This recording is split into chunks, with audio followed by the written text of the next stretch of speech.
Get ready for the latest scoop on Samsung's next big thing. For 3 consecutive years, Samsung wowed us with its mind-blowing periscope sensor, delivering an epic 10x optical zoom, starting from the epic Galaxy S24 Ultra. But hold on to your seats because the excitement is about to take a thrilling twist. The buzz on the block, courtesy of the renowned tipster Ice Universe, reveals a jaw-dropping change. Brace yourselves, the upcoming Galaxy S24 Ultra is gearing up to redefine the zoom game with not one, but two spectacular telephoto sensors.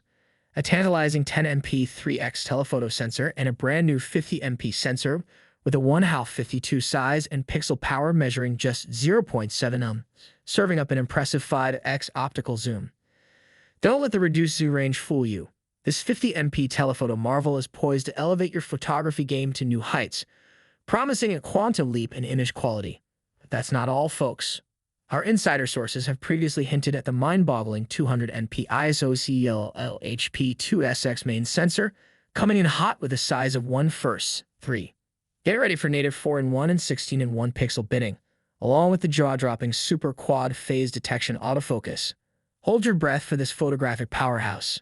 And in true Samsung fashion, we're keeping the trusty 12MP ultra-wide and front-facing cameras, ensuring you capture every angle with perfection. Excitement is building, and it's all happening with the Galaxy S24 Ultra. Stay tuned for the future of smartphone photography, set to take the world by storm.